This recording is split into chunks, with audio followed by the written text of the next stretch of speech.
অন্যদিকে কাকদ্বীপে দেবু দাস খুনে গ্রেফতার করা হয়েছে 10 জনকে। সিপিআইএম কর্মী দেবু দাস ও তাঁর স্ত্রীর খুনে গ্রেফতার 10। গতকালই মুখ্যমন্ত্রীর সঙ্গে সাক্ষাৎ করেন নিহত দম্পতির ছেলে। আর ঠিক 24 ঘন্টার মধ্যেই অ্যাকশন।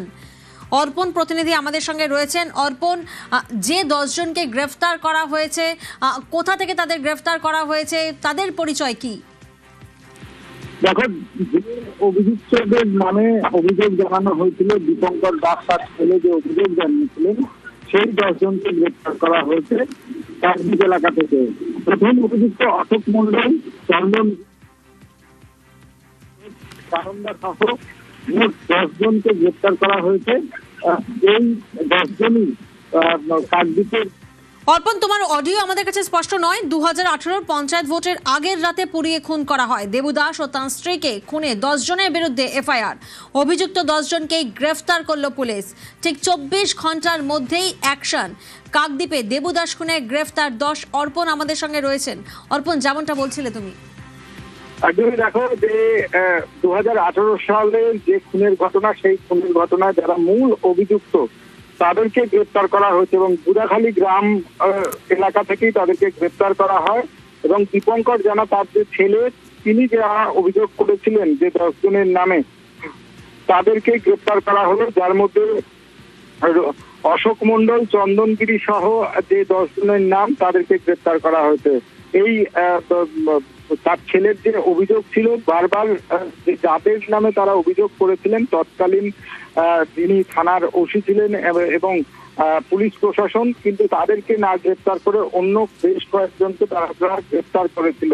আর এই নিয়েই তিনি বারে বারে অভিযোগ জানিয়ে এসেছিলেন। বিকাশ রঞ্জন ভট্টাচার্য তিনি মামলা করেছিলেন, তারপরেও দেখা গিয়েছে যে মূল অভিযুক্ত তাদেরকে গ্রেপ্তার করা হয়নি। অবশেষে গতকাল মুখ্যমন্ত্রী শুভেন্দু অধিকারীর সঙ্গে দেখা করেন এবং দেখা গেল যে গতকাল রাত্রিতেই পুলিশ সক্রিয় ভূমিকা পালন করলো এবং এই ঘটনায় যারা মূল অভিযুক্ত সেই 10 জনকে গ্রেপ্তার করা হয়েছে। আজই তাদেরকে কাকদ্বীপ আদালতে পেশ করা হবে এবং পুলিশ সূত্রে যেটা জানা যাচ্ছে যে অশোক মন্ডল, চন্দনগিরি, মেঘনাথ ডাকুয়া সহ যে 10 জনের নাম তার ছেলে দিয়েছিল, অর্থাৎ দীপঙ্কর দাস দিয়েছিল, তাদেরই গ্রেপ্তার করা হয়েছে এবং তাদের বিরুদ্ধে খুন সহ অগ্নিসংযোগ একাধিক মামলা রুজু করেছে পুলিশ। একেবারে গতকাল মুখ্যমন্ত্রীর সঙ্গে সাক্ষাৎ নিহত দম্পতির ছেলের। আর ঠিক 24 ঘন্টার মধ্যেই অ্যাকশন।